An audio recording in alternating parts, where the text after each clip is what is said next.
Is that senior because of the gray? No. Okay, so I guess we should get started. Good evening, everyone.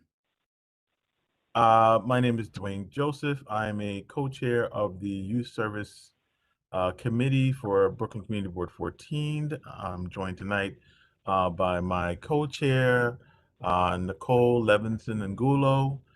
Nicole, would you like to introduce yourself? Yeah, hi everybody. I'm a resident of CB14, obviously, but I'm a long time, but I'm a new co-chair this year, and I'm very excited to be working on this committee. A lot of interesting stuff to talk about. And thank you to everybody for joining.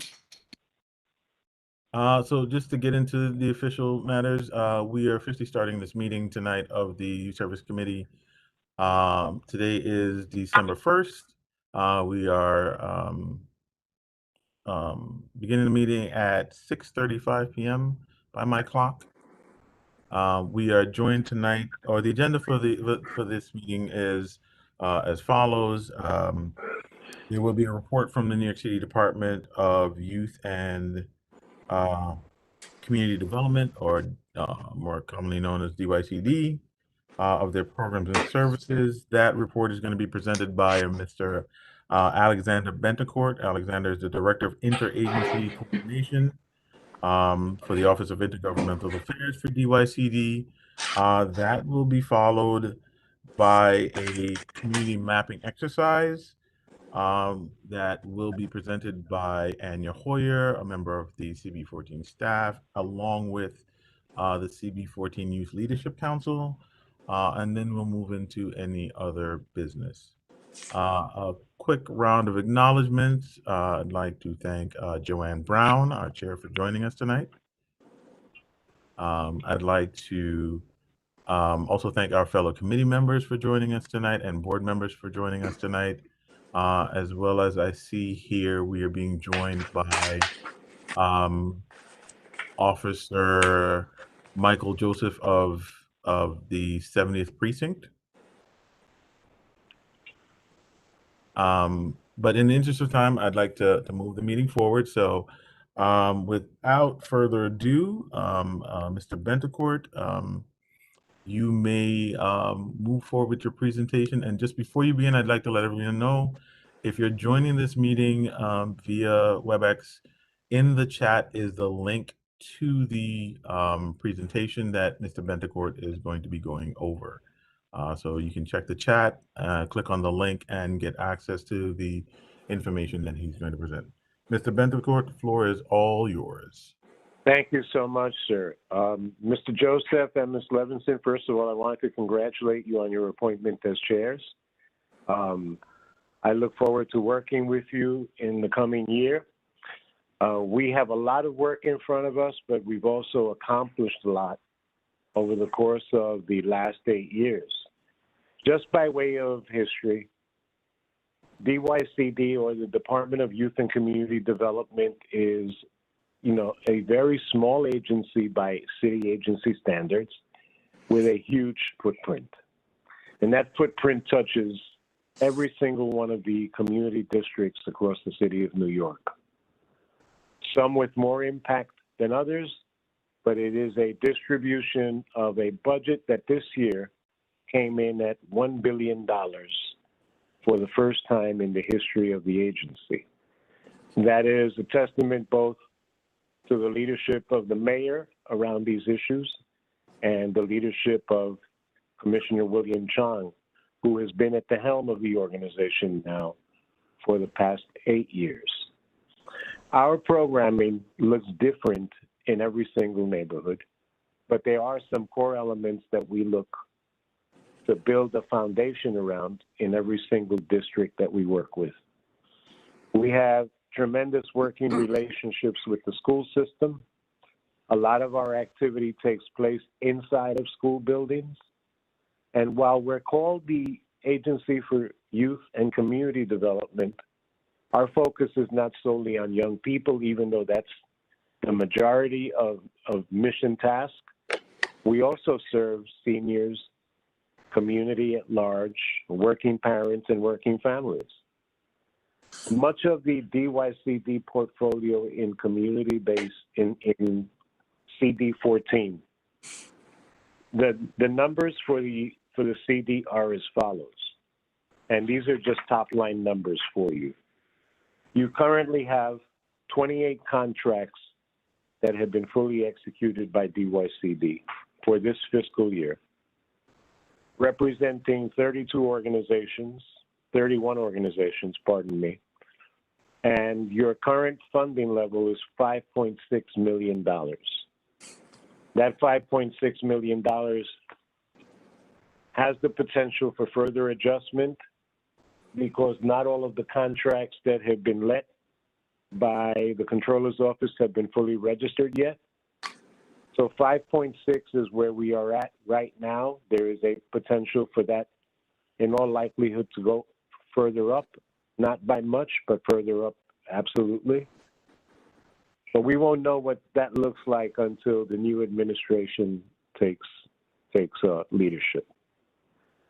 Just to give you a sense of things, we operate according to what is called program areas, and we fund across these program areas. For instance, Beacon programs. The Beacon is a concept that was started during the administration of Mayor David Dinkins.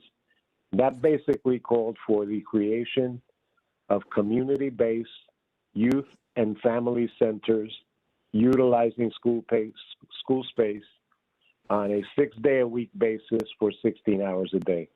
So every community district in the city has minimally one Beacon. In the case of CD14, you have as many as 3 beacons. Now, those beacons each cover particular geographic areas of each district because that is how the needs are dispersed. We select sponsor organizations through what is called a request for a proposal process.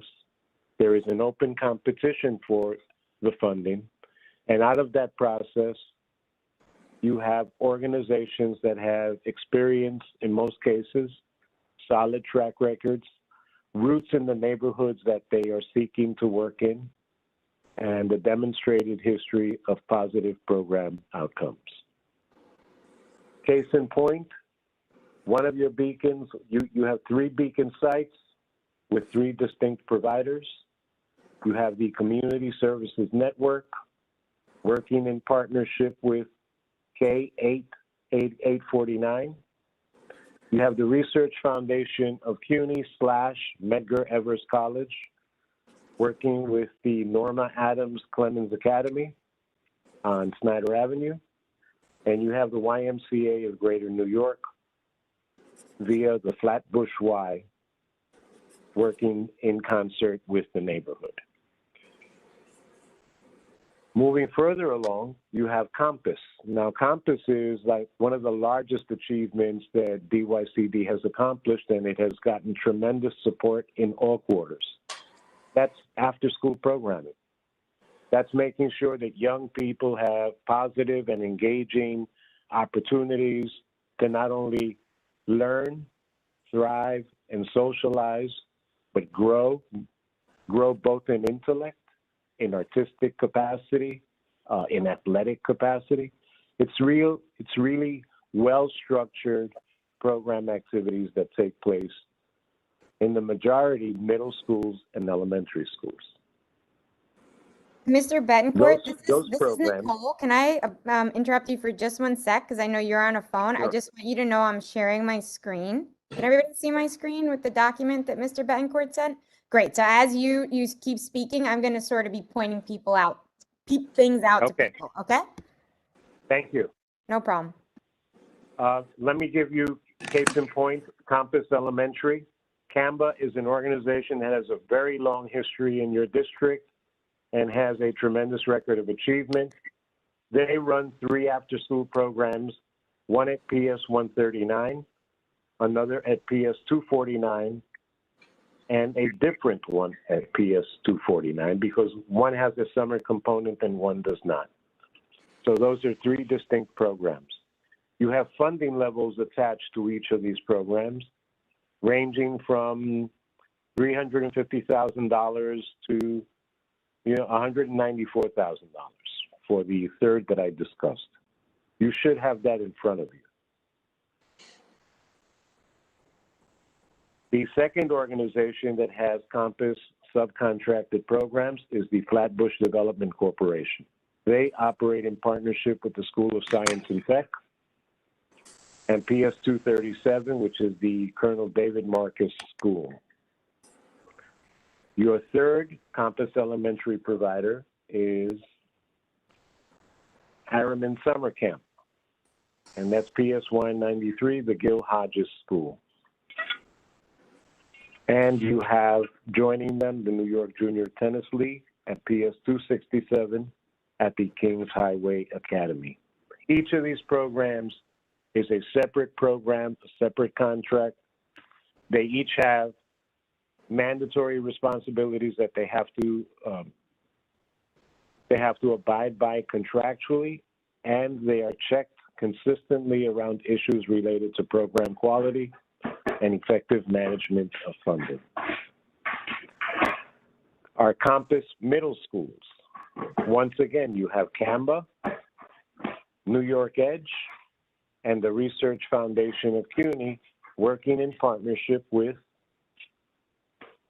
IS 381, the Andres Huddle School, the Academy for College Prep and Career Exploration, the Science, Tech, and Research Academy is working in partnership with Medgar Evers, and the College High School for Erasmus is also working with Medgar Evers as well as Midwood High School. Now, these are all separate and distinct programs, separate and distinct contracts, relationships that are created inside of every school that become self-sustaining over periods of time. Because these programs are primarily school-based, much of the work that we do is based on the cultivation of leadership, both at the community-based organization level, as well as the school principal and school district level. These are partnership programs that can only be effective when schools give you the opportunity, the space, the capacity, the support, and the access to students. Turning to page 2. You have one additional program that was a Compass program that's taking place at the Academy for College Prep and Career Exploration. Each of them has a separate and distinct funding level, as you see noted in the table. We have a housing program that is being run by the Council of Jewish Organizations of Flatbush, COJO, and the Flatbush Development Corporation. That, in most cases, is housing assistance to families in need, and that is everybody from seniors to displaced families. We have what is called the Neighborhood Development Healthy Families Initiative, also managed and run by CAMBA. That is a federally funded community service block grant program. The COJO also runs Healthy Families Initiatives and senior initiatives across 2 to 3 different sites.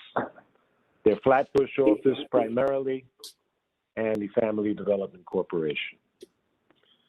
Under the banner of literacy and immigrant services, these are services primarily to newly arrived people coming to the city for the first time, or families that have been struggling around issues related to credentialization, equal access and participation to system and its goods, having the opportunity to fully participate in a democratic society and having access not only for themselves but for their kids, understanding their rights and understanding the responsibilities that come with those rights. The adult literacy program is a very, very important program in that area because we are dealing with many adult learners who may have had interruptions in their learning process through their resettlement from wherever they came from and are having some difficulties adjusting to new language and new culture. These are programs that really help to ease those transitions for families. We also have English as a second language programs, and we have one very strong train and earn program that is one of the hallmarks of the employment work that both CB14 has been doing and that we have been funding for the better part of the last 8 years. In total, your contracts are currently valued at $5,585,000 and some change. This listing still does not have a full array of council-managed discretionary grants, which we know have been made but have yet to be processed.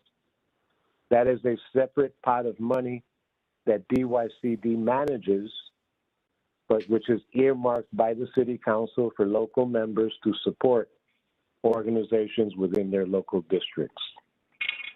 As that information becomes available, I will ensure that we forward that to your office so that you have an updated and accurate list of every service that's currently funded for CB14.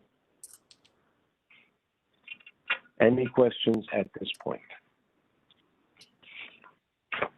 So what we'll do is, Nicole, do you have any questions? Not at the moment. I think it's really impressive to hear that the budget for DYCD is at a historic high, and it was really helpful to see not just the number of contracts, but the total dollar amount. So, sorry, my cat is now joining our meeting. That was really helpful. Thank you, Mr. Betancourt.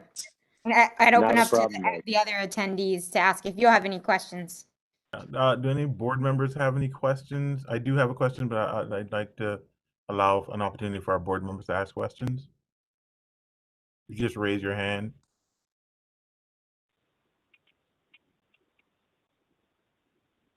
All right, I'm not seeing any hands. I do have a question just around the funding, Mr. Betancourt. You mentioned that the $5.6 million that's currently budgeted may increase once the new administration gets into office. Is there any particular reason why that increases? Why the funding has joined the meeting. Now? Is that No. You know, the increase that I'm considering that hasn't been registered in this table yet are basically council-managed discretionary grants that may take a little while longer to process. Every contract that we execute has to go through a formal registration process with the Office of the Controller before monies are released and a program is initiated.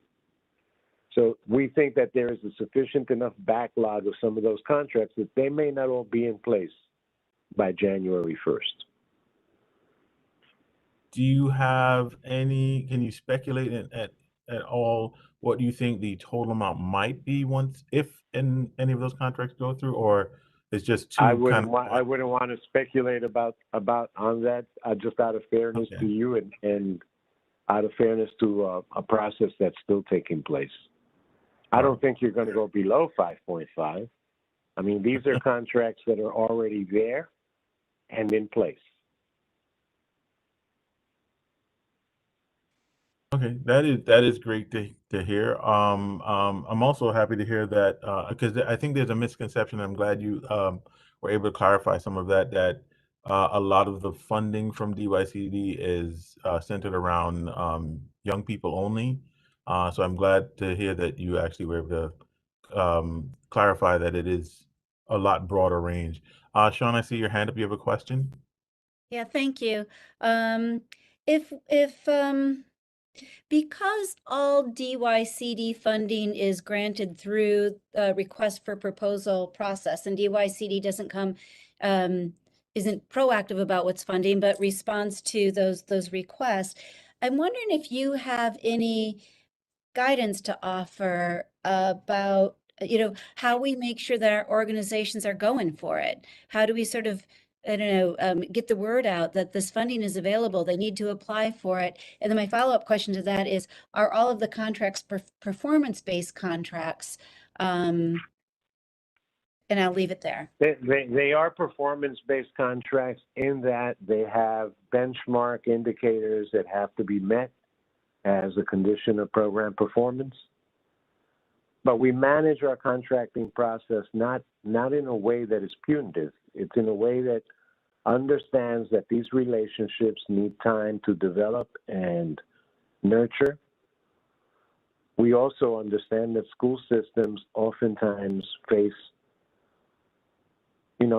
some havoc around the course of the school day that doesn't allow them to complete a school day. I mean, we were able to conduct remote programming during the course of the pandemic and keep partnerships alive, despite the fact that people didn't have access to school buildings. So now, it's another process of acclimation now. It's working under the rubric of new guidelines, both around social distancing, masking, all of the protocols that have to take place. And at some point, that becomes difficult for schools and agencies to manage. However, they are doing a yeoman's job at it right now.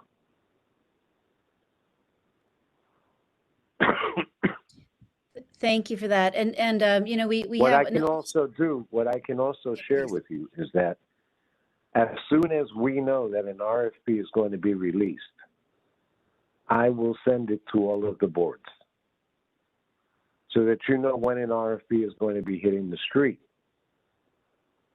The issue right now for many of the contractors is that there are new systems that they have to access in order to be informed of RFPs. That's a registration process that has to take place with the Mayor's Office of Contracts. And at that point in time, eligibility isn't determined, but they have to get into a uniform database that is managed by the Mayor's Office of Contracts in order to be informed when requests for proposals are let. But I will make sure that I get that distributed to every single, CD. That's appreciated, and then we'll get it out to our networks. I think we can also Absolutely. maybe circle that would be a lot back. of help. And we'll try to get all of our CBOs registered on the platform that you mentioned through MOX. Is that the accelerator, or is it? Yes, the accelerator. Okay. All right. And the accelerator is there are a few other wrinkles that are taking place right now regarding budgeting and expenses that it's making it a little difficult for people, but it's growing pains. Okay. All right. We'll work together with you on that. Accelerator is the primary tool. Thank you. Again, Mr. Bendicourt, thank you for this. I do want to quickly, because one of the things we do traditionally get from DYCD, this is a bit of an expanded presentation from what we usually ask for, but I want to quickly touch on, if we can, your Workforce Connect programs, if you're able to. Specifically, one, are those going to be offered in the same capacity or in past years as far as funding? You saw how big we went this summer. I'm sorry, I have a precocious pup who's feeling a bit neglected, so let me just pick her up one minute. We're pet friendly. My apologies. And if we were on camera, she'd have her face in it, okay? But let me just say, you saw the kind of expansion that took place this summer. It was 75,000 plus. There is a commitment by the administration, both the exiting administration and the incoming, to continue to support summer youth employment in all of its forms, because there are about 5 to 7 different strands that we're operating with right now. But the core program, the 75,000 slots, is a program that was directly supported by the city administration and has been line item to some degree. So we expect that SYEP will be alive and well, and that we won't be in the position we were in, a scant 2 years ago. That's great to hear, actually. And I hope that the other programs like Work, Learn, and Grow, Advance and Earn, there'll still be robust funding behind those? Yes, they're funded through the same streams. Okay. The variation models that we have are models that were created to meet the distinct needs of the populations that we were serving, because there are some populations that fall outside of the 14 to 24. No, that's great news. You know, CB14, we've become a little infamous in the fact that we host what we call a youth conference every year. You guys do a tremendous conference each year. Right. So, and a lot of the work we do around that is based on those Workforce Connect programs and helping our young people, number one, access them, number two, apply for them, and then, you know, hopefully getting great community partners that can allow them the opportunity to actually find, you know, paid internship. Let me also share with you that the possibility exists for your very own community boards to apply for summer youth employment interns. We have about 5 boards in the city right now that took students in under SYEP. If I'm not mistaken, we've done that in the past, but yeah, we've done that in the past, correct, Sean? Right. No, I'm going to acknowledge that that is something we've considered. We haven't done it in the past. We will reconsider as we've done in the past. We're very lucky to be located near COJA, which is one of the biggest placement community-based organizations in Brooklyn, and they try to twist our arm. So we'll get that. They'll twist it. We're twistable. We just haven't yet. The summer is just such a funky time for us since we're not meeting and stuff like that. It was great. And this summer was more difficult than any others that we have been through, but we got through it. Maybe you hear a little guilty conscience in my voice. Not at all. We'll work on it. It's all understandable. Anything that I can do to help you, please let me know. Mr. Betancourt, I think one thing I would love to hear, so this committee, so you have a dog, I have a daughter. Come back. Cute, quiet.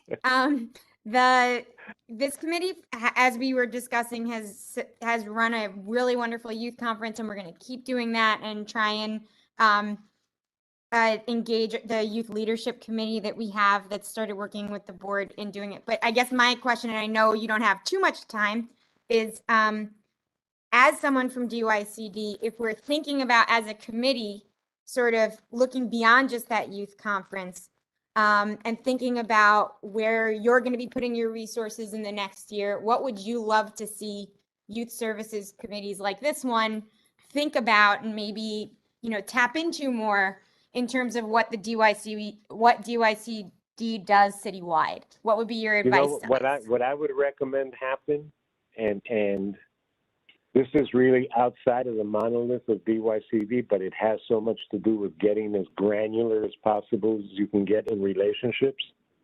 There needs to be more visitations to sites. Because these agencies, you know, there are times that they feel like they are in the trenches by themselves and nobody hears them and nobody knows what's going on. And there's a picture that you see to a school that is oftentimes very different from what you see in the performance reports and the stats.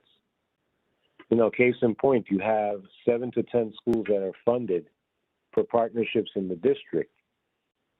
Maybe there can be conversations that get held with principals and CBO staff around impact, new needs, new issues that have emerged.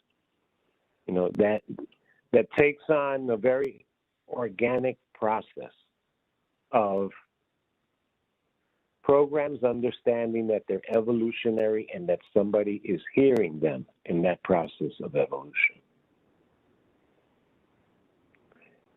These programs suffer from tremendous lack of exposure because once the school doors close, the only thing that you see is the PS 197. You'd have no clue that there is a huge, vibrant, and dynamic partnership inside of that school that's making the difference. You wouldn't see it. I often have parents who tell me we had no idea that PS 249 had such a strong after-school program. So while we think that they're well known and well attended and well supported, oftentimes there are still a lack of information that's out there that really needs to be spread. And these agencies kind of need that level of support. They need for somebody to tell them that they care. And I know I was reading the history page on the DYCD website. So just in case you think no one ever reads your website, I do. And I know that there was like a very big investment in something called Discover DYCD, right? And this is Yes, sort of absolutely. a It's a community technology. mapping project. Yeah, okay. Look, Do you you have can any- go right to the DYCD website, and by zip code, you can get down to block level and school level and see what's where and how to access it. You have a universal application, no more 10 applications for 10 different programs. It is one universal application that gets you access to anything you want system-wide. Do you have any metrics on like how well that's I'm positive you won't know this off the top of your head, but is there any like performance metrics on, for the whole city, like how many people have actually used that? I'm sure it was a massive That infrastructure. data is being collected as we speak. Okay. I mean, because this was really year one of full implementation was this year. We've had trial data, over the course of the last 2 or 3 years, but that was in smaller spaces under more controlled conditions. This is the year that we really launched fully and city. I mean, PD is using it. PD is using it as one of their tools for the neighborhood policing officers. So every officer has the DYCD Connect website integrated into their phone. If they need to find youth providers, all they do is touch the phone, hit a button, and they'll get an array of programs, within their precinct. So that was a big step for us. Yeah, it's good. I assume Officer Joseph has used it before. We talked about it, and expanding it in the precinct so everybody knows about it. I think also the mayor's management report is a good one-stop shop for DYCD metrics and other Absolutely. agency metrics. We use that a lot when we're doing our district needs statement. So then maybe something that everyone on this committee could do, or if you're listening, is, share that, because I most certainly did not know about it, before. I can tell you what I can do. What I can do is the following, is that we can convene a session, an information and or training session for you on DYCD Connect that we have already managed to do for 2 or 3 boards, if that would interest you. And it would be done remotely. We have remote capacity to manage those sessions if we have the desire and the need from your committee. I can make those arrangements. So perhaps we can, thank you so much for offering that, and maybe we can discuss that with Sean and Anya, the committee team, the community board team, about the scheduling, but that's awesome. Okay. Does anyone else have understand. any questions or comments for Mr. Betancourt? Good night, everyone. I was going to ask, how do we make this information available to the parents, or to, this is really pertinent information, as you're saying. Not a lot of us have known about it, and that it is the programs that are being underused. Right. And the outreach and recruitment at local neighborhood levels is really a process that is managed by the contractors in those sites. So, for instance, Canva has a recruitment team, and that recruitment team, sole purpose and job is to publicize program opportunities for the populations they work with. They are able to map which buildings are attending PS, 191. And they know to directly target their outreach efforts in those kinds of spaces. That's the beauty of creating partnerships locally with local organizations. There isn't a learning curve that has to happen about a neighborhood. Nikki, is it okay if I jump in on this? I mean, just to clarify, I don't know how many programs are under enrolled, and I can reach out to the community-based organizations that are running DYCD DYCD programs to check in on that. I think what Mr. Betancourt was talking about is that they're under recognized Yes. and appreciated. And so kind of trumpeting out that these things do exist in our neighborhood.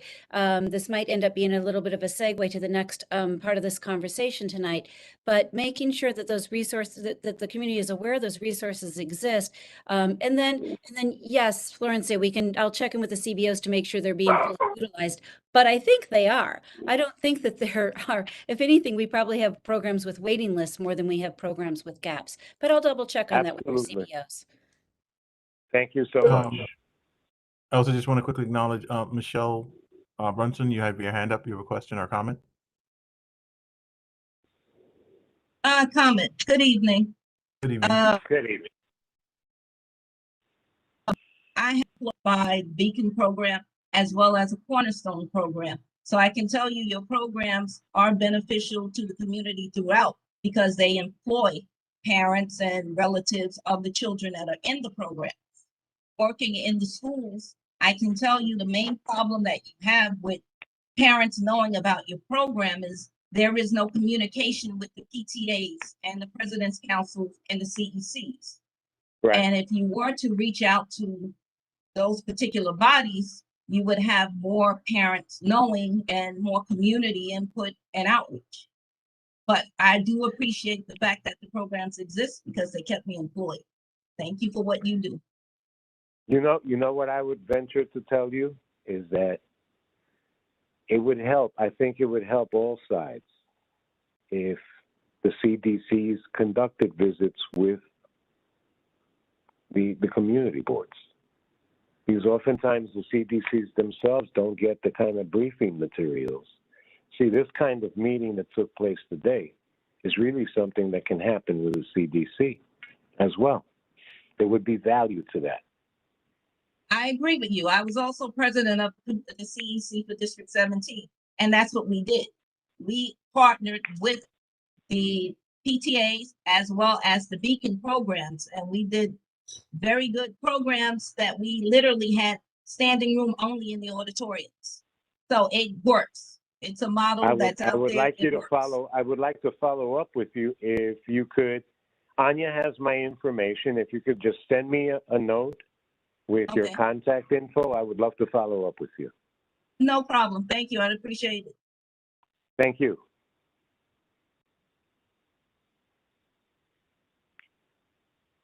Okay, so again, thank you, Mr. Betancourt. One last call for questions or comments. Otherwise, we'll close this segment of the meeting and move on to the next topic. I don't see any additional hands. So again, extending our thank yous to Mr. Betancourt for taking the time out to present tonight, giving us a broader view of DYCD as a whole, something that we have not done in the past. And very happy that we were able to do it this year, and that we have great representation, great feedback from our board members and also, our guests about how to move this forward and give more exposure to this programming. So thank you again, Mr. Betancourt, for joining us. You're welcome to stay on for the rest of the call if you have the time. We're going to be moving into our discussion of the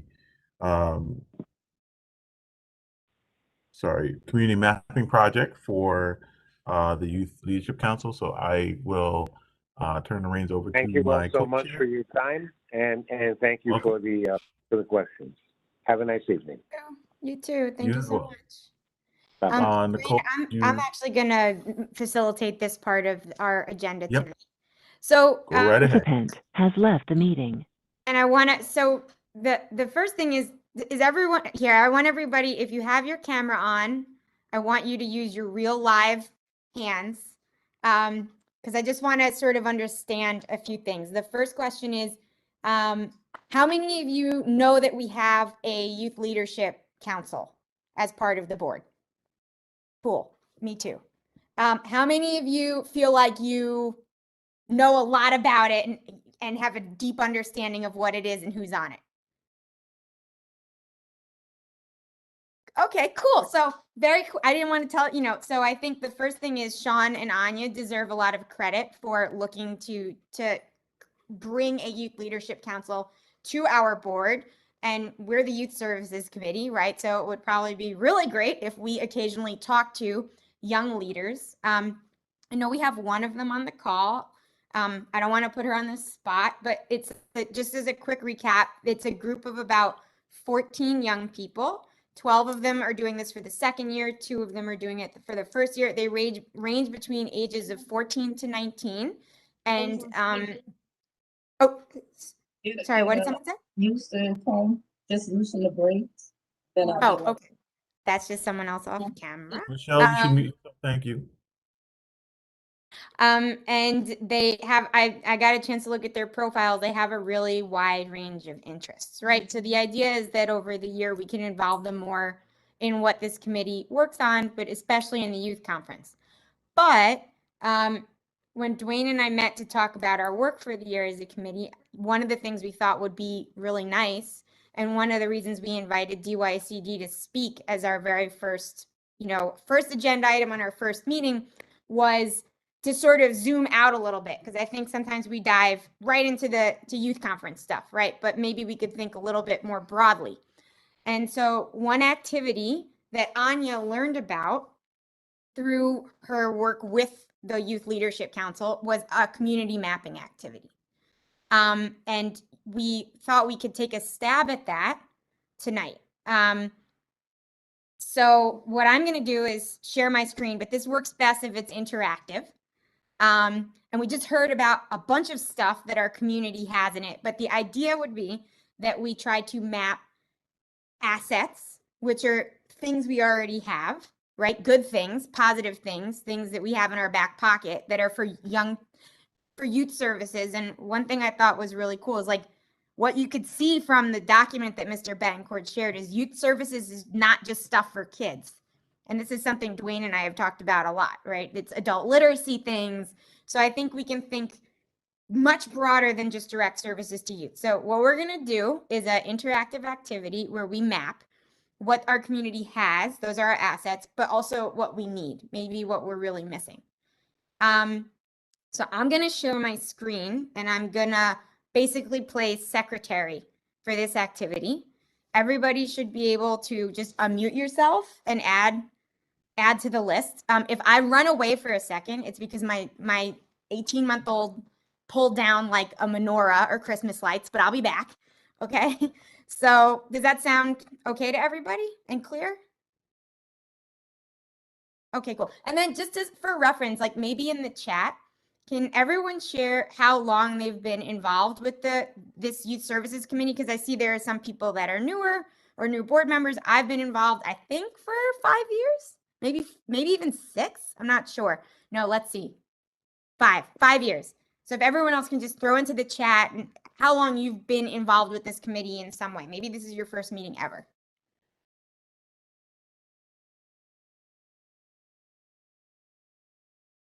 See a completely silent chat. Dwayne, come on, help me out. At least you. I'm working from my Surface and I'm just learning how to use it. So So Joanne's been here. I will say that I've been involved with the Youth Service Committee since before becoming a board member, which is a little over maybe 6 years, 7 years. Cool. Same is true as with Nikki, because she was sort of a public member, at first an unofficial public member, then an official public member of the committee working with the youth conference. I see that Yvette Clairejean also put in, this is her first meeting. But welcome, Yvette. Very cool. Awesome. And then Anne is here. I know Anne has always been at these meetings as long as I've been coming to them. Cool. All right, great. So we have some people where it's your first meeting and then other people where you've been doing this for a really long time, right? So I'm going to share my screen and we are going to, first I'm just going to share, oh wait, can you see a map on my screen? Okay, so first, I mean, again, I think this is a pretty experienced group, but just as a reminder, like, physically speaking, this is the actual map of our community board, right? So running from Prospect Park, whoop, way too far in. Running all the way down to here to James Madison High School, running on the left to McDonald Avenue, and all the way over to here to sort of the junction, right? So that's the physical map, but I would encourage everybody not to think of physical locations so much as like things and services. It can be a little bit more abstract. So I'm going to get out of this and I'm going to move over to my other thing, which if you have never used it, this is called Jamboard, and it's a free thing from Google. And if you spend your whole life on Zoom like I do, it's a way to pretend that you're using a real whiteboard. So if I can ask like Dwayne and Sean, if you can just help me, if people are, literally anyone can just say anything. You're kind of small on my screen. Or you can put something in the chat. And if it goes into the chat, if Dwayne and Sean can help, just read it out to me. But in no particular order, what do we have? What are our assets? And what are we missing as a community when it comes to you? And I can do like Jeopardy music while everybody thinks. Nikki, can I just jump in to add? Hi, Yeah. everyone, this is Anya. Some of the ideas just to think about that could be anything from the natural environment to the built structure to the people that live here and the programs and the history and the culture and commerce. Just to frame it a little so that. Okay, I'll start it off. We Cool. could use more Community playgrounds. center. Wait, okay, so Glenn first, and then I think that was Florencia's voice, I think. Go, Glenn, let me hear you. Playgrounds Playgrounds. and jobs. And for both of these, first with playgrounds, try and be a little bit more specific for me. Do you mean number of playgrounds? Like, tell me more what you That's mean. we need more open space for kids to get out and interact with each other and move around. Okay, cool. So that's a need. And then the other voice that I heard, that was, I think, Florencia. Florencia. Yes, I said it like a community or youth center where, you know, trades are taught. So a community youth center that focuses on like vocational stuff. Yes, vocational and having resources as well. Yes. Okay. And I see Joanne has her hand raised. Okay. So I agree with playgrounds and making sure that the playgrounds are also age appropriate. So it would be basketball courts, and it would be really, really fantastic to get a soccer court because soccer is massive. And to get a pitch somewhere in the district. And then also support for like our local Flatbush YMCA, because during the winter months, they really do provide. So the YMCA is an asset, and then ensuring that the YMCA has funding so they can operate as a place where kids can go and do their thing after school. Thanks. Cool. So we finally got one asset. I'd like to add, in addition to what Florencia mentioned about the community center for youth, I would love to have the community center offer services for all ages. So I'm thinking from our seniors who may need tech support or someplace to hang out during the day, who may need meals, all the way down to maybe even having a daycare center, after school programming for kids, just kind of like a real place where members, all ages in the community can gather and receive services and support. Cool.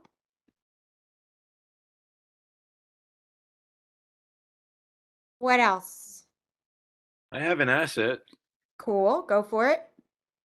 Us, the Youth Services Committee and the job fair each year. I'm going to list that as two separate assets because I think they're that important. So annual youth conference. Very true. I'd love to add our beacon programs. Dwayne, can I ask you, so one of my great frustrations with the wonderful city of New York is the alphabet soup and like the acronym. So I know beacon's not an acronym, but can you just remind us all what exactly a beacon program is? Beacon programs were established. I'm sadly forgetting that now, but the Beacon program is when they were established. But Beacon program is established as after school programs. They're fully funded by the city. They're free to youth from ages, depending on the program, but it can run from ages, I believe, 5 or 6 all the way up to 18. They provide essentially after school activity, extracurricular activity, homework help. During in pre-COVID at least, I'm not 100% sure of this as we are coming through this pandemic, but pre-COVID, they would run after-school programs and aftercare programs in most of the beacons that I'm aware of up until about 8 o'clock at night. There was some weekend programming. There was cultural engagement. During the summer, programs would run as late as 10 o'clock at night. And also beacon programs, depending on where they're housed and what kind of facilities they have, can also open up their doors for free activities for both young people and adults. I know one of the beacon programs that I'm directly involved with, the Flatbush Beacon, which is run out of MS2 on Parkside Avenue, just outside of our district. But I believe they facilitate the program at PS6. In the past, there's been boxing. There've been literacy classes, task classes. So the GD, as it's more commonly known. There've been all sorts of different programming, essentially, for community members to be able to access resource. So that, in a nutshell, is what beacon programs are. A little bit more complex than that, but I would advise folks to get online and check out the beacon program and the cornerstone programs that the city has. Awesome. And I can't quite see while sharing my screen, but I can see like there's a few different people whose hands are up. I'll go, Joanne. Okay. And this goes out to Sean Campbell because she reminded me the other day of my love for the Brooklyn Public Library, which is a 100% asset. And I would not only love to see, I think like a more cohesive partnership between our Beacon and Compass programs and the Brooklyn Public Library. So that would be a need.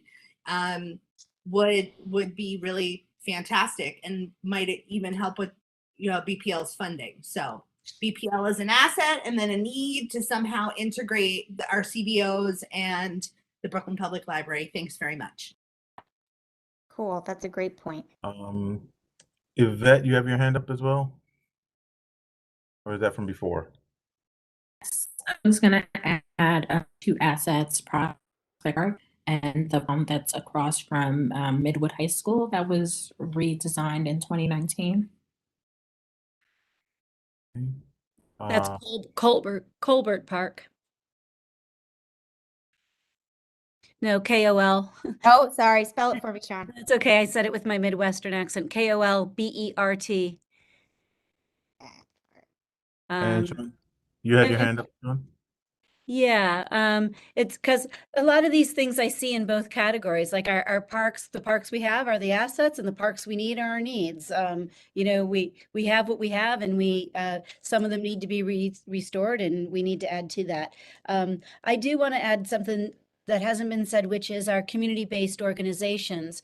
We have really good big ones like Canva and Kojo. We have good medium ones like FDC that run a number of youth programs. And we have our smaller, more sort of rooted programs like the Pakistani youth programs and a number of smaller ones. So it's a great array of CBOs and so I would call them an asset. And then, of course, because I see everything in both ways, the needs are for more support for our community-based organizations. And if I could interject really quickly, I felt like my main reaction to the DYCD presentation, which was great, when we were talking about DYCD Discover, I can't even remember the name of the app at this point, was there's sort of like a communication gap, right? It seemed to me that there was it's the responsibility of the CBO to communicate that they provide the service. but then it's a little bit like if any of you also love the movie Pirates of the Caribbean, classic, profound piece of art film. That's terrible. But there's like a quote where it says, there's this island they're looking for, and they're like, you can't find the island unless you already know where it is.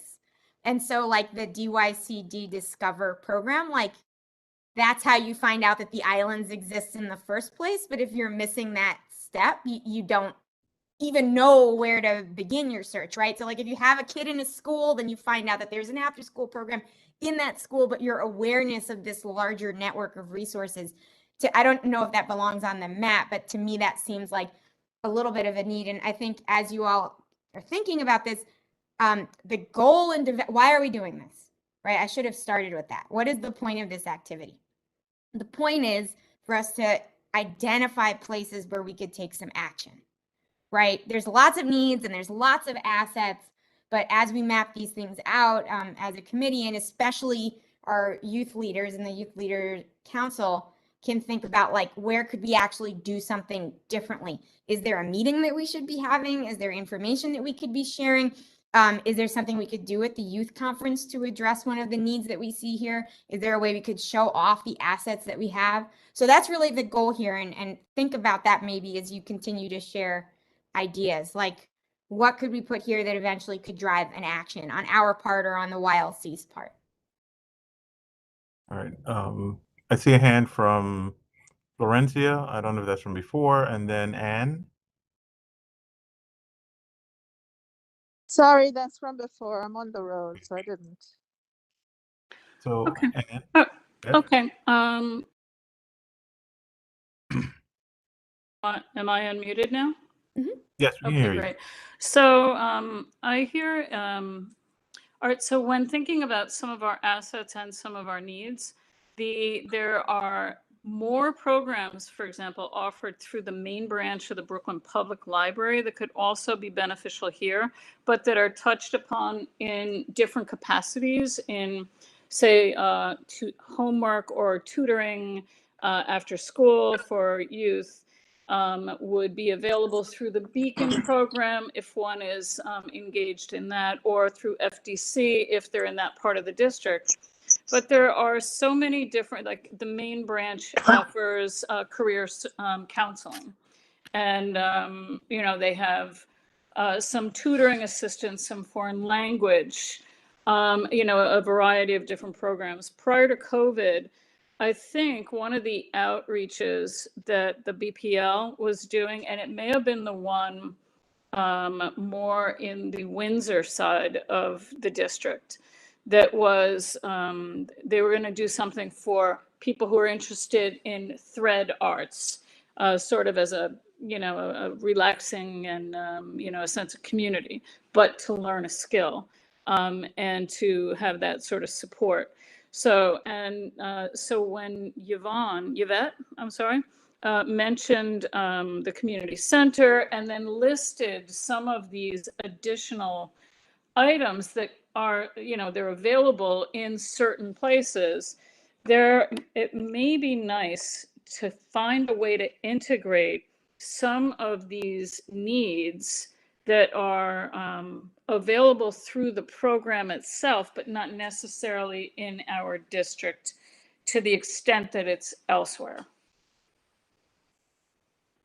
So Okay. better communication regarding the services that are available and access to them. Nikki, I might want to call that better bridges from services to service, better bridges for services and recipients. I put my hand back up. Can I? Go right ahead. Thank you. I'm going to put two people on the spot and by calling them assets and see if they have anything to say as assets and participants on this meeting.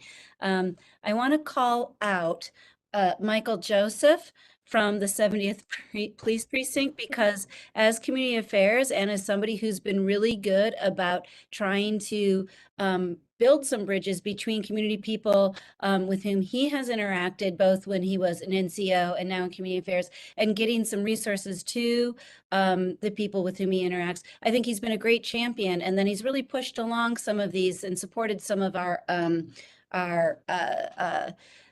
violence, cure violence organizations.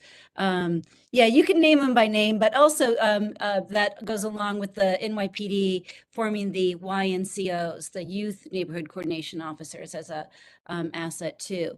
And then I also want to call out, is our YCL member still with us?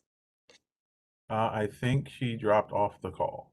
Okay, well, I'm still going to say the youth in our, so then she's not on the spot, which was going to be part of the fun of this. But I just also want to say the youth is one of the assets in our community. You know, if you all want to pause for a moment and think back to the last youth conference that we held in person, and the fact that we got about 500 young people walking through the doors. I mean, that sort of eagerness and interest and engagement is indeed an asset. Michael, you're an asset. Thank you. And good evening, everyone. Thanks for having us on the call. Detective Newsy is here next to me. Hello, everybody. He's listening in. And then our YCO, Officer Abdallah, and crime prevention. So we all here in the office are listening in. And definitely thanks for having us on. We definitely try our best to connect the dots and see how we can benefit the community. Whenever we get in touch, or anyone gets in touch with us with any resources that we think is beneficial, I would usually call Sean or just to see how we can connect, especially the young people, to keep them out of trouble. So some of the things that came our way is actually there's a program, they offer OSHA training, so construction training in green construction and Wi-Fi, where this organization is called Gems Factory, in which it's like federal funding they receive. So they're trying to get 1,500 people working.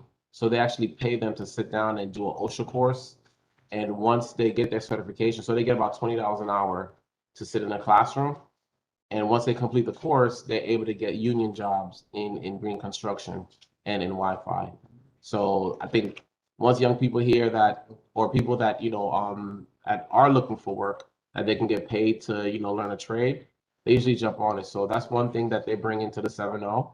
So some court-involved individuals that either, had hard times or, been, involved with the courts, maybe they got arrested and they got out, or, they were going the wrong direction and they want to change path. So they can benefit from that. And we also have some of the cure violence groups that work with the 7-0, where they help us anytime with a shooting or any crime. They will go out and do outreach in the neighborhood. So there's an organization called DRUM, Developing Righteous and United Movements. They have their office located on Flatbush and Glenwood. So at time, like if there's a shooting, sometimes, tensions are high. People don't want to talk to someone in uniform. These guys, they receive funding and they're able to go out there in the neighborhood. They're able to talk to the gang members. Sometimes they help us identify, if someone is carrying, a weapon and things like that. So that's another asset that helps out. So yeah, we have these opportunities and other workforce programs. And even Sean, you also help us out as well whenever you send us some organization that offer workforce programs.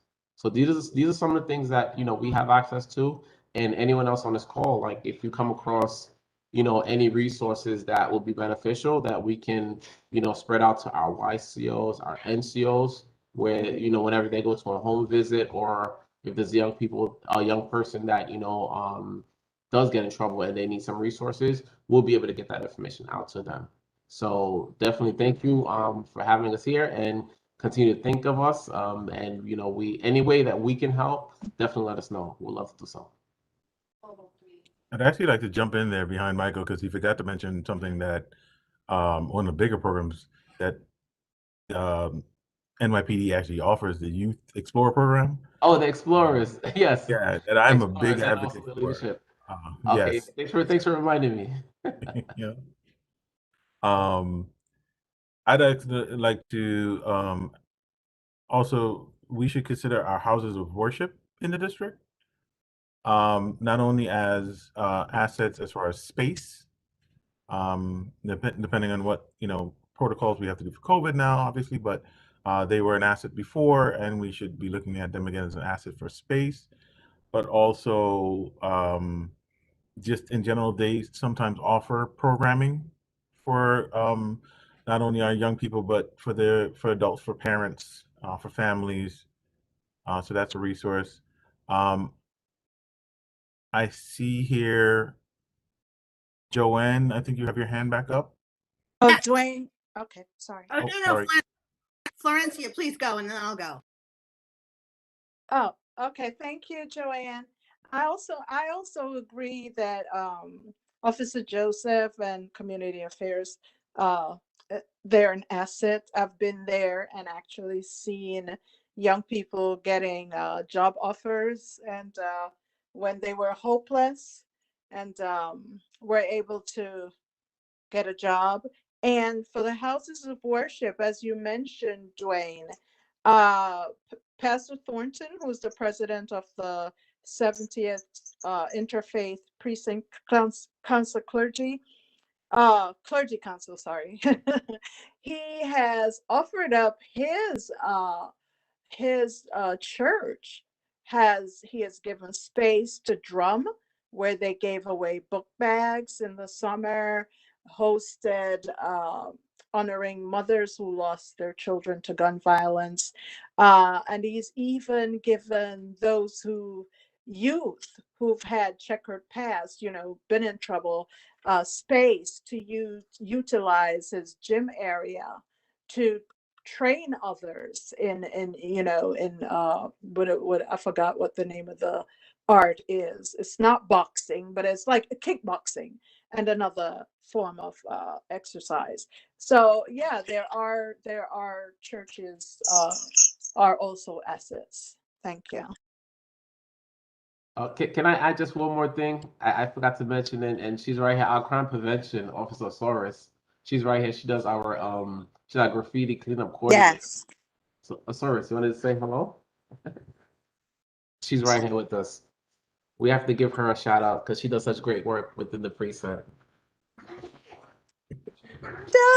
She helps cleanups, the graffiti cleanups, and that's all. Okay, so Joanne, you had a question or comment? Yes. So this will be in the needs category, and I'm going to put my registered dietitian hat on. And I would say really identifying where our youth and perhaps our immigrant population can obtain food if necessary, because healthy bodies equal healthy minds. And then in the same vein, and I guess maybe Nina can chime in on this if she'd like to, but where our youth can obtain medical provider health, in a manner that they feel safe, and identifying those spaces where they can go and find, and seek, some kind of medical intervention if they need it. So that would be food and medical intervention. Thanks. Both excellent additions. Say something quickly. I'm sorry. Oh, go right ahead, Florencia. Joanne and Dwayne, we just lost another supermarket, the one that was located on Clarkson. Oh, is that in our district? It's right at Clarkson and Rogers. No, that's just outside of our district. It's outside. Okay. Yes. All right. Never mind. Oh, but I'm very curious about this, so I will look into it. I find that very upsetting. Thank you. I actually wanted. Oh yeah, Dwayne, go ahead. Sorry, Carl. Actually, go right ahead, Carl. 'Cause, your voice we haven't heard from tonight, so go right ahead. Sure, no problem. So, hey, folks, good evening. Friendly neighborhood Carl here, and so I do have a question for the group. So a lot of the comments about the needs in regards to the community center, there was an article that I read in Brownstoner about 2 weeks ago that said there's supposed to be a community center coming in East Flatbush, the Shirley Chisholm one. And I think it's supposed to be on the corner of Nostrand and Foster, the same place where you have the park across from the 7-star, bodega and the Dunkin' Donuts. And so my question to the group is, in case the planning hasn't already started about the programming, is there some way that we can talk with our elected officials and other city agencies about getting some sort of representation in that room when the conversations about programming start, so that in the best case scenario, we don't end up like the Armory, to the north, where what was promised is not what was delivered. That's all I have to say.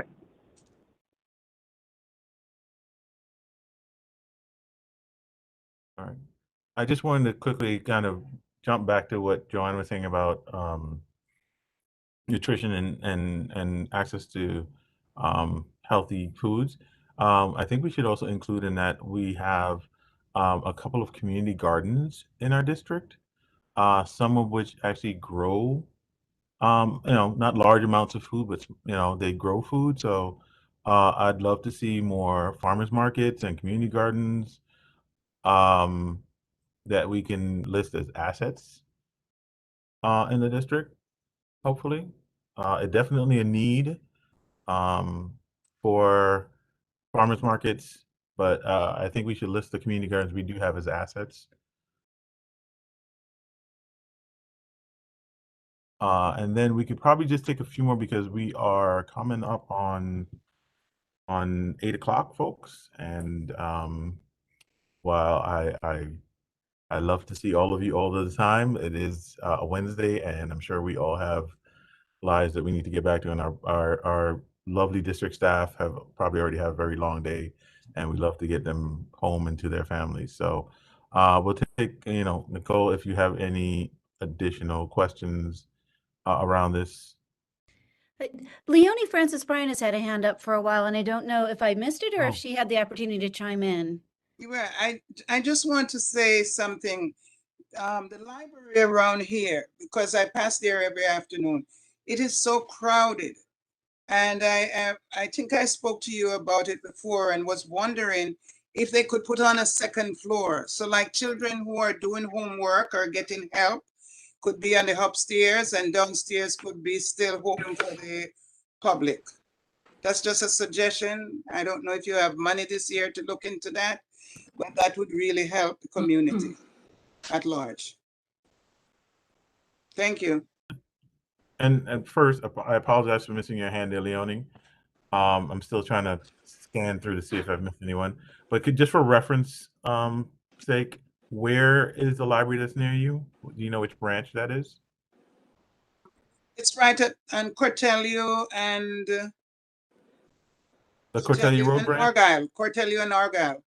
Yeah. So the Cortelio Road branch. Okay. Yes, the Cortelio branch. Yeah, they do a lot of programs there, Dwayne. They have poetry reading, and it's usually very crowded. She's right. You're right, Leonie. And Sean, you just raised your hand again? No, that's okay. If we're moving on to like how we can talk about action items, I'll chime in. Otherwise, I think we've got a great list of assets and needs. But I defer to you to how do you want to move this on? Well, just looking at the time, I think there's two things. One is it would be awesome if we could possibly have some input from the members of our YLC to this needs and assets list as well. I think that would be really cool to know from a younger person's perspective. Young though I may be, I'm not getting really old. Like what do they think and I'm really interested to know especially about needs. So I think it would be cool to have their additions if that's at all possible, Sean and Anya.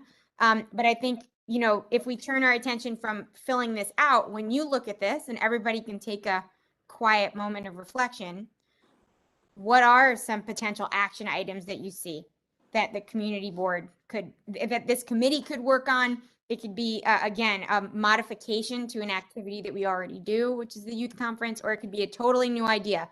And I'm going to actually create a fresh, well, no, I don't want to do that. I'm gonna be old school and like write on paper what you say, and my commitment is to write it after the fact. I wanted to keep sharing the screen just so people could see the. Did I accidentally just stop sharing, or did someone else do it? Yeah, I think you stopped Oh, whoops. sharing. Okay, I thought it was like a ghost in the machine. Let me share this again, and like, what actions do you guys see? And then I can, make note of that. Actually, I'll make one Post-it note that has the actions. Go. Oh wait, no, no. I want you to be able to look at it. So now you can see my screen. What actions come to mind? And think big. It doesn't have to be. Don't be shy, right? There's no bad ideas. I mean, I can say that I would love to see us do some outreach to potential partners around or community groups around space, because that's always a big challenge. Is I know there on several occasions I've spoken to people that wanted to take part in some sort of community action or lead a community action, and they were looking for space. So I think we should do some outreach on our end, however we figure out how to do it, to look at space.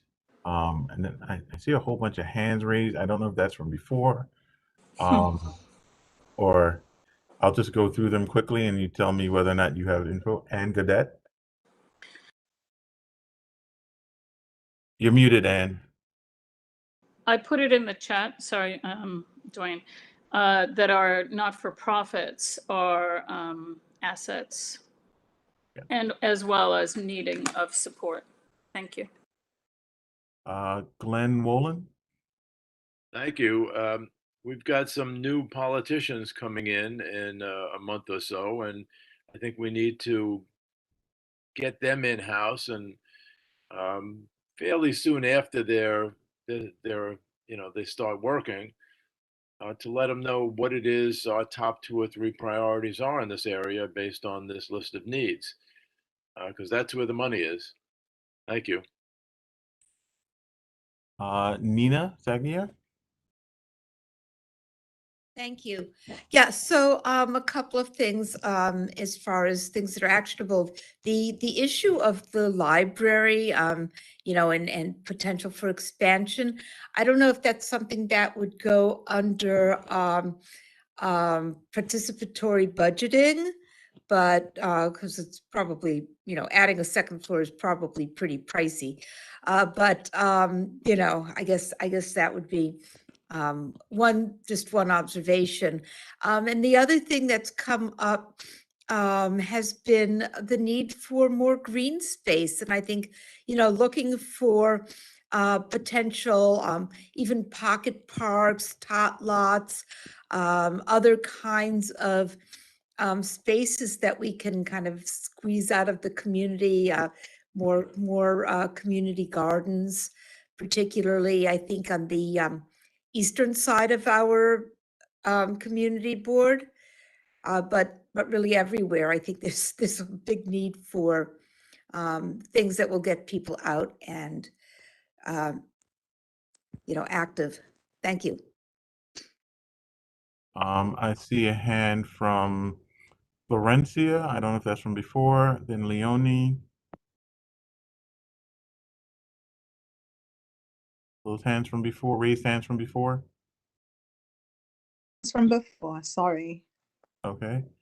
I see a raised hand here from our chair, Joanne.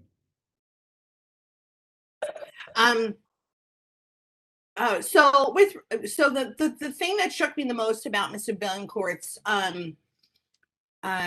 presentation to us was getting acknowledgement and recognition from the community and making sure that the community is well informed about the programs that are in our area. So an actionable item might be to support our community-based organizations to human behavior and how people respond to notifications, and that being, I was reminded of in communities that aren't really well connected with the Gifted and Talented program or the former Gifted and Talented program, that the DOE had sent out a postcard to certain zip codes, letting parents know that there is a gifted and talented program that your child can be in to participate in. That being said, they got an 80% increase in certain zip codes where children apply to these gifted and talented programs. So using that as an example, perhaps if we can find some kind of intervention for our community-based organizations where they can learn logistics on how to market to their constituents and make sure that they know about the Community Board 14 help with that. Thanks. Just want to jump in. I really like that idea. I mean, I'm a communications person, so a lot of stuff that people talk about, I always just think of communications, but I think that's really cool because one thing I keep thinking about is like, we do a youth conference, but I see so many things here where it would be really great to make sure parents knew about it so that they could help their kids. But Joanne, that's a super cool idea. Sorry, I jumped the line. I see that Sean has her hand up, Anne has her hand up. I'll jump in. I mean, I think on that, we sort of touched on, we need to know first whether those programs are at capacity, because if they're at capacity, getting more people to know about them just gets them on a waiting list. And so it's increasing the capacity as we go. And I think we already have sort of talked about a lot of action items. So I'm going to try to summarize a little bit of things that have been said throughout this meeting. But first I want to jump back to some of these things about expanding hours for libraries, expanding programs for libraries, expanding days for libraries, expanding green space, making pocket parks and community gardens. Those are all needs that we've articulated on our district needs statements over the years. They're in reports that are on our website. We've had planning fellows do a great job on reports about greening CB14. And yes, Glenn, so let's get all of that information that we've already articulated, already identified to the new community elected officials, and from the get-go, like really early. But I think what we've also talked about, getting the community-based organizations, back to Joanne's comment, getting the community-based organizations aware that they have to be on the accelerator platform in order to get notifications and in order to be able to apply for funding is something that we can do fairly easy with our networks that we already have in place through our nonprofit roundtable. And then if DYCD is going to start sending us all of their RFPs ahead of time, shooting that out to those networks. So they're already on the accelerator, they're ready to go and apply. And I think that might help increase capacity. And then I was thinking too about kind of setting up, and this is something that's a little bit, it's not a heavy lift, but it's a medium lift. We've talked about, we have our nonprofit roundtable, and we've had different themes for that, but maybe we could just do a mini, sort of a smaller roundtable. So I have two in mind, and one would be, maybe we need a roundtable with all of the organizations that get DYCD funding so that we have them all in one space talking about their programs and what their capacity needs and issues are. And then we have a more global, a broader sense of our DYCD funded programs in this district. And then there's one that I've been itching to do for a little while, which would be sort of a round table with DYCD. And we can't forget, we also have ACS, the Administration for Children's Services, that does youth programming and at-risk youth programming. And then some of our violence disruptor organizations and NYPD. I wanted to do it so a more of a issue-themed roundtable with organizations that are serving that specific catchment in the district. So those are all of my thoughts for that. Mini roundtables. All super cool. We can serve mini. Just being mindful of the and just being mindful of time. So like I took handwritten notes. I'm not sure, Sean or Anya, if you all take notes, as this is my first meeting as co-chair, so I actually have no idea if you guys take notes. Plus we're recording. Oh yeah, that's true. That's true too. But I think these are some great potential next action items. And then my only addition had been if we could have the YLC group's feedback on our needs and assets as well, that would be awesome. But then being mindful of the time, Mr. Senior Co-Chair Dwayne, anything you'd like to add? And then Sean. Just to acknowledge two things that I think are very important that Shahid Khan entered into the chat. Language-friendly programs. We are a very diverse district, and we've learned that through our youth conference. communication of information in multiple languages. And specifically in our district, it tends to be Haitian Creole, Spanish, and Urdu, with a bit of Bengali as well. And he mentioned community integration programs. I'd love to flesh that out, maybe Shahid, a little bit more offline with you, and so we can follow in the notes for the meeting on what that actually is. I'm not familiar with that terminology, but I would love to talk about it and, you know, hopefully incorporate that into notes when we report out to the board at the next board meeting. So, but I just wanted to You should acknowledge. invite people into your programs when the time is right to see them in action, because they're all so impressive and really touching. And so, you know, that's another way to share resources. Very true. So I think with that, unless anyone has any other business that they want to quickly discuss that's youth related. Well, I'll do something, and I hope Sean and Anya don't kill me, and also Dwayne, because I know that there's we have a very, it's how our agendas are developed is very much informed by the agencies we work with. But just very quickly, does anybody have and I'm sure we'll work with Sean on planning our next meeting date and figuring out what that agenda will be. But does anybody have any input on anything that they would like to see this committee have on the agenda, whether it's a topic or a speaker, anything else? Again, this is our first meeting of the year, so it's good to get input. And I'm sorry, Sean, Dwayne, and Anya, if you want to kill me for asking. I just, with the approval of chair, I just want to add one thing with reference to Sean Campbell, one point which is very important, that the small roundup, non-profit roundup table conference. So if we also able to arrange the members who are directly engaged with the non-profit organizations, like you, like Kopo, like me, Wakil, Pakistani Bazar Ruhi, if we also arrange a non-profit roundtable within the community board members, so we have a different kind of orientation. I respect every 50 members respect, but they have their own orientation. But we, as a directly involved in the community, we have our own orientation. So if we also able to arrange that 15 or 20 people's roundtable meeting is very fruitful for us. I like it. I understand the request, and I'm going to defer to the capacity of Sean Campbell and the staff to do that, but I'm in favor. Thank you. Okay.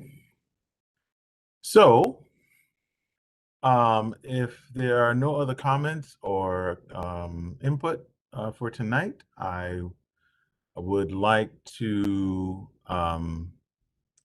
you know, see if anyone is willing to motion to adjourn this meeting. Anyone out there? Just, you know, you can unmute yourself and go right ahead. And The chair motions to adjourn. This was a great meeting. Thank you so much. all right, any seconds to the chair's motion to adjourn? Second. Seconded. All right, so this first meeting of the 2021-22 year for the CB14 Brooklyn Community Board 14's Youth Service Committee will adjourn tonight at by my clock I have 8:02. I thank you all for your time this evening and for your input. It is greatly appreciated. We're looking forward to this year. And we will see you all in a few, I think in a week or two, or in a week or so, a couple of days, or another meeting. I can check my own calendar. At some point. I think the whenever the next general board meeting is. So again, thank you all for your time. Everyone have a good evening. And we'll see you soon. We'll chat soon. Thanks, Be well. everybody. Thank you, everyone. Thank you. Bye-bye. Good Bye. night, Thank you. Good night.